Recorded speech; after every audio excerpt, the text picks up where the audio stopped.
Have you ever walked into a place and just felt something shift? You know, a sense of awe, maybe a little bit of unease, or just this sudden deep quiet in your mind?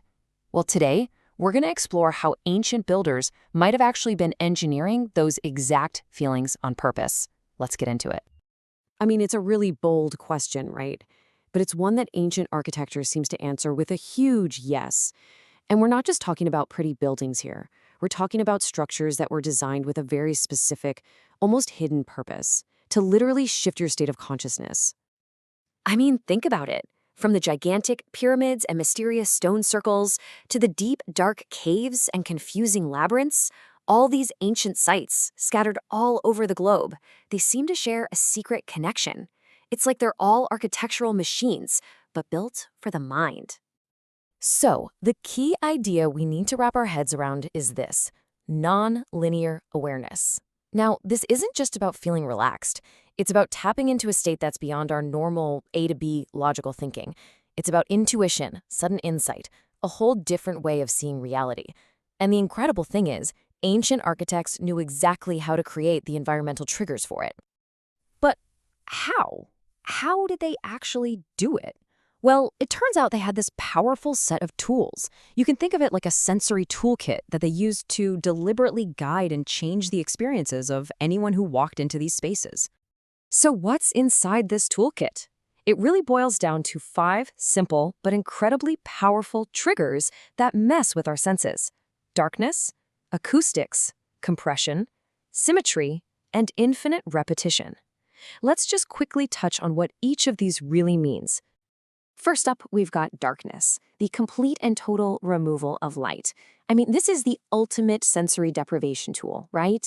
By shutting off our main sense, sight, it forces our awareness to turn inward, away from all the noise of the outside world. Next on the list is acoustics. This is all about the way sound moves, the way it echoes, or how it gets totally soaked up by a space. You see, sound, or even the complete lack of it, can totally change our mental state, creating this resonance both in our bodies and in our minds. Then you've got compression. This is that physical feeling of being in a really tight and closed space.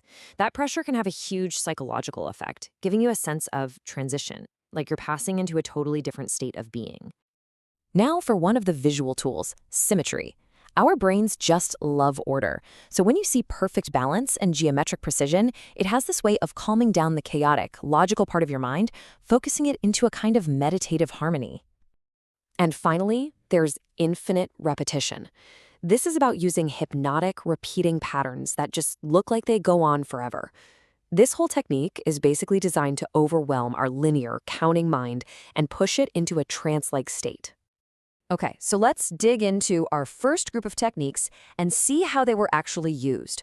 We're going to look at how ancient builders manipulated enclosed spaces to get complete control over what you see, what you hear, and what you feel. So let's start with the most primal tool of all: darkness. You take away someone's sight, and you immediately heighten all their other senses. You force their mind to rely on something completely different from external vision. And where do we see this in action? Well, in the absolute pitch black of natural caves and in man-made subterranean chambers, places that were intentionally cut off from the sun, designed specifically for inner exploration.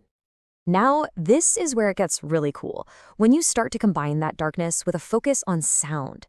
The acoustics of a space can take chants, echoes, or even the sound of your own heartbeat and amplify them into this incredibly powerful experience. This was absolutely mastered in places like water temples, where the constant flow of water created this meditative hum, and also in specific caves that were known for their bizarre and powerful resonant frequencies. Okay, next, let's go back to that feeling of being squeezed. Compression was not an accident. It was a deliberate design choice to mess with your psychological state, often right before releasing you into a huge open space to create this feeling of rebirth or revelation. You can imagine feeling this intensely in the long, narrow passageways of the Great Pyramids or the tight entrances to underground chambers.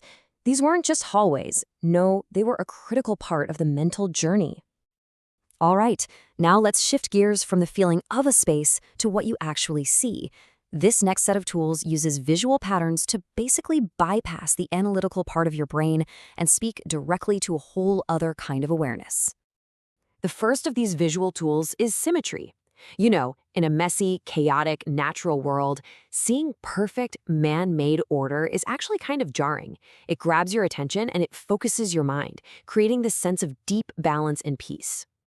And we see this principle on a massive scale in the super precise geometric layouts of the pyramids and the perfect arrangements of stone circles. They are essentially monuments to mathematical harmony, designed to align the mind of anyone who just looks at them. And for our last tool, we have infinite repetition. The goal here is pretty simple. Create a visual field that's so vast and so patterned that the logical mind just gives up trying to counter-analyze it. It's a method of inducing a hypnotic state.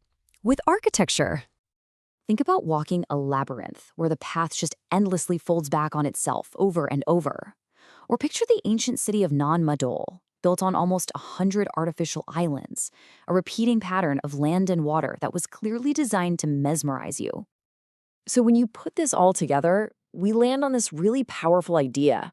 These ancient sites, they weren't just homes or tombs or forts. They were finely tuned instruments, and the one thing they were designed to play was the human mind itself. And all of this leaves us with a pretty heavy question, doesn't it? If these ancient architectures were built intentionally to help us look inward and expand our awareness, what are the cubicles and the open plan offices and the shopping malls of our world designed to do to our minds? What are they tuning us for?